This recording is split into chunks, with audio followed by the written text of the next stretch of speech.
guess the latter part of March, and I was there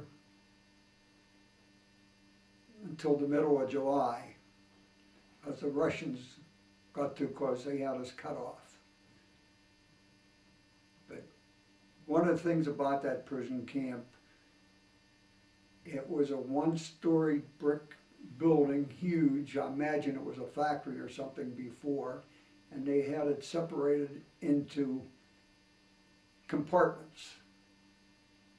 And they called it E block, and I think there was 8 sections in that building, because I was in E8. So anyhow, there were 60 guys in the barracks, and they asked me a couple times if I would be barracks leader. I didn't want any parts of it. So finally they come back. When I say they, I mean the people that were permanent party there, prisoners, have been there for a while. They said, well, just make a roster, get the names of all the men, and so we can give you food parcels, Red Cross food parcels. So they talked me into it, and I did that. So I sent some men down to the office with these guys, and they gave them the food parcels to bring back. So when I gave up all the food parcels, I was one short, which was mine. So somebody had heisted or lifted a parcel on me, stole it. And that, to me, was a problem, because I just thought we were all in the same boat. We were all prisoners, and we were all there as enemies of the Germans, never expecting anybody to steal from another prisoner. So there happened to be 6 tables in the barracks. So what I did, I assigned 10 men to each table, and then a table leader for that table. So whenever anything else come in, I'd have the table leaders come up to the front of the building, or to the barracks, and I would split it 6 ways, and then the table leader had to go back to his table and split it 10 ways. That solved the problem as far as stealing was concerned. So that's, it's an altogether different life, and I don't know how to describe it. You can't speak their language. You know they can shoot you without any problems. There's no one to answer to. So this camp was pretty well organized, and we had a camp leader that was voted in as camp leader by the prisoners, and the camp was run something like the United States government. So every so often the camp leader would have a meeting, and all the barracks leaders would go up to this meeting, and then he would put questions to us, that had to be answered, and then we had to go back to the barracks, put it to the men, and get a vote, and then we go back up through the meeting and then vote however the barracks wanted us to vote. And this is the way we run the camp. But anyhow, like I said, the Russians got too close, and they decided to move us out. And I guess we were cut off from German proper, so they took us to Memel and put us in cargo boats down in the hole. There's about 1,500 of us, and we went out to the Baltic and went down to the mouth of the Oder River, and they unloaded us from the boat and put us in boxcars again, and this time they had us handcuffed together in twos when they put us in the boxcars. So when we get out of the box cars, we're still handcuffed together. And this German officer got up on the platform, just a small station. And I didn't know at the time what he said because I couldn't speak German, but he said, "All right, men, here's the men that bombed your homes and killed your families. Go get them." So all these guys, these soldiers and Kriegsmarines, they had rifles with fixed bayonets, had dogs, and they started chasing and we started running. And I believe, if I remember correctly, they bayoneted 63 that day. Only one died, the rest lived. And like I said, we did not know if we were running, if there was a camp or what have you, but there was a camp, a new camp up there. And when we got to the top, they took us into the camp. They had a guard on each side of the gate as we went in, and he rifle butted us, each one as we went through. And that was the beginning of our stay in Stalag Luft 4.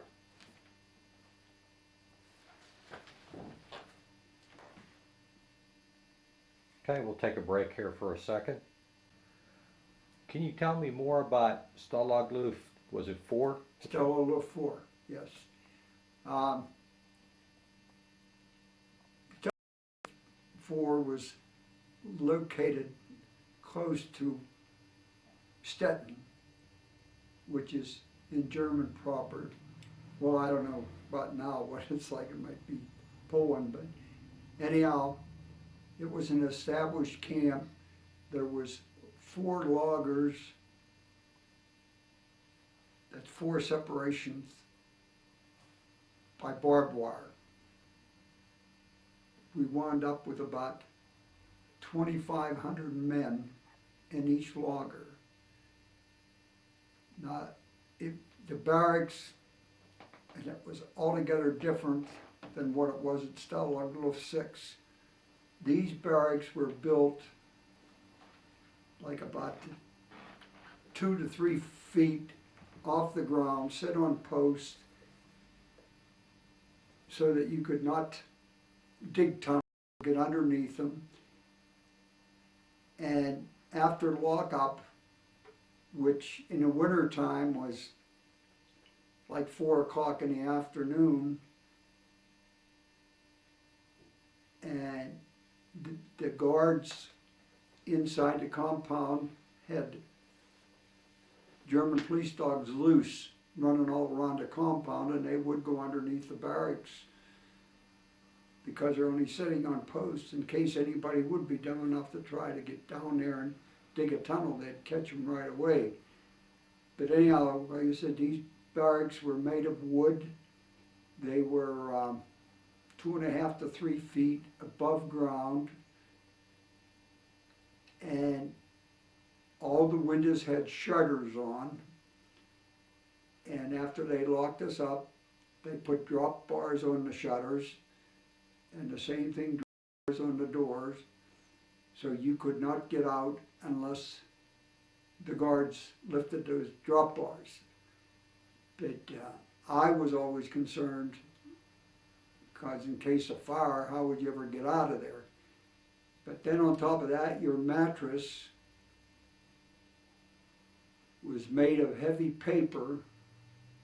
Then they brought bales of straw that you would put inside to make a mattress out of it. But they gave each person 5 bed slats that fit across the bunk bed, and you laid that mattress on it. And of course, as soon as you lay down, well, then the straw went down between the boards, and you're laying on 5 boards instead of a mattress. So it wasn't too bad when we first got there, but then as they started bringing in more prisoners, it was crowded. The rooms were built so that they could put 16 guys to the room, with 10 rooms in a barracks. and there was 8 double bunks in each room. Well, when they got filled to capacity, we had 16 guys in the bunks and 8 guys sleeping on the floor.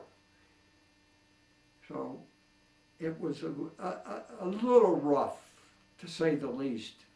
And especially, you know, you're locked up at the winter time, you're locked up probably 16, 18 hours out of 24. And not much to do. We played cards when we could. Other than that, sit around and BS.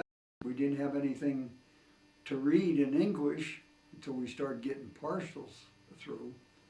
So it was pretty hard to pass the time. And during the day, we would walk around the compound, of course inside the barbed wire, and inside the barbed wire, inside the compound, about 15 feet from the barbed wire, they had what they called the warning rail. It's a very flimsy piece of wood on posts that if you went across that, then they would shoot you from the tower. You couldn't even throw your arm across. But they had these towers all around each compound, and in the tower were guards with machine guns and rifles. And of course spotlights. At night they kept those spotlights moving all around the deck. So not a very pretty picture.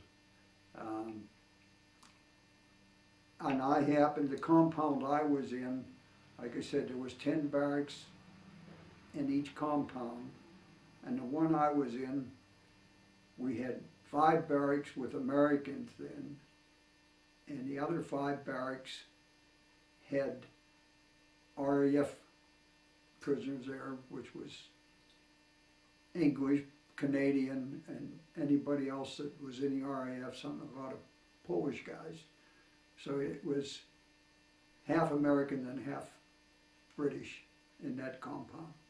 And altogether, like I said, there was 2,500 guys in each squadron, which made it 10,000 in the camp. So we were there, we got there in July. We were there until February. We started hearing the guns again on the Eastern Front, and each day they would get closer. The Russians were getting closer. So February 6th, 1945, they moved us out of camp. No warning whatsoever. Just come around in the middle of the night,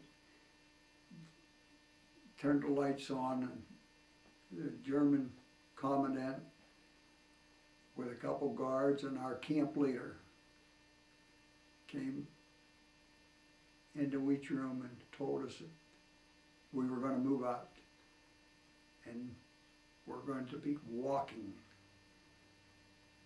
So out of all those guys who had knowledge, you know, so we made packs out of a shirt, buttoned the front down and then tied the bottom shut, the shirt tail, and then took the sleeves over your shoulder and tied them to the bottom, and then anything that we did have that we wanted to carry we put inside that pack on our back. So they told us that they would give us, they'd empty the warehouse for all the Red Cross food parcels as we left. And it just so happened that that day the snow was up to our crutch. It was one of the coldest and worst winters that Germany had. So I got 4 of us together and I said, let's each one take 2 parcels. And then maybe between the 4 of us we can carry 2 extra. These are American Red Cross food parcels. And if it gets too heavy, we can start throwing away. Well, inside the parcels, besides the 5 packs of cigarettes, there was soap, dry milk, powdered milk, soluble coffee, crackers, usually a brick of cheese, a small package of cheese, so on.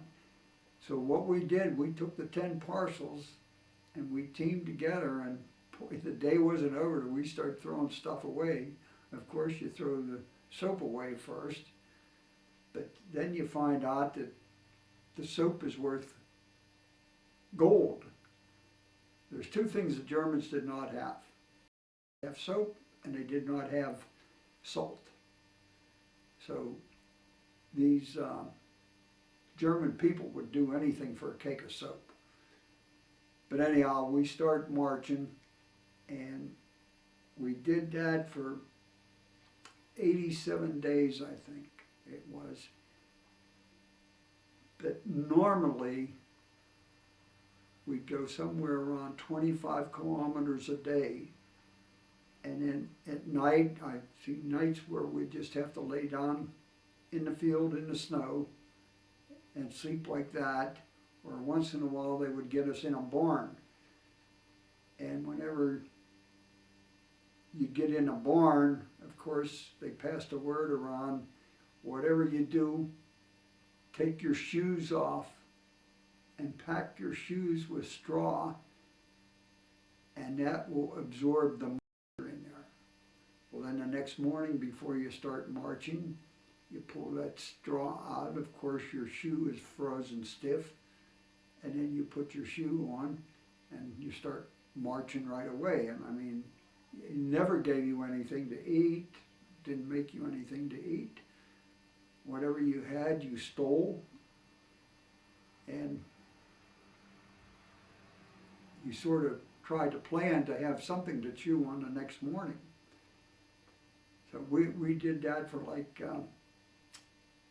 80 some days, and I think probably we were on the road about a month when I got sick. I got dysentery really bad, and I was down to practically nothing as far as weight was concerned. So I was marching with a bunch, and what that amounted to was you covered the same territory, the same distance as the main bunch, but you could travel at a slower pace, and they'd give you more of a break, longer breaks. At least that's what it was supposed to be, but a lot of times they didn't do it. But anyhow, it got so bad at one time, and we were staying at this barn, and I got to the point where I could have cared less whether I lived or died. So they decided they were going to take some of the guys that was the worst off to New Brandenburg. There was supposed to have been a big camp there, and they had hospital facilities. Well, they put us in the back end of these work wagons drawn by horses, took us to New Brandenburg, and there was a French prisoner driving the wagon. So we were in that wagon all day, and we got to New Brandenburg, and they had us sitting outside the camp in those wagons, and we saw 7 rough boxes come out of the camp while we were there. So they decided, the camp decided they didn't want us, so they took us back. So we had to ride clear back again on sleet and snow and cold. And to top it off, they stopped in New Brandenburg, and they gave the Frenchmen driving the wagons, they gave each one of them an American food parcel. They didn't give us anything. So we got back to that barn. It was like, I judged pretty close to midnight, 11, 12 o'clock at night. And everybody out of the wagon. Well, by that time I was so sick I couldn't move. So I just laid there in the wagon, and a guard got up on the wheel, and he started beating me with a rifle butt. So this Frenchman driving the wagon, he hit the horses, and the horses took off, and the guard went flying. And he took me up the road maybe a couple kilometers and made me understand that the rest of the bunch was going to come up there. We're going to go into the barn up there. So he helped me out of the wagon, and I crawled on my hands and knees into the barn. And I don't know how long later till the rest of the bunch come up, and I heard my buddy calling me, and so that's where we stayed for a few days. And my buddy, he found some wheat still in the stalk, stored in the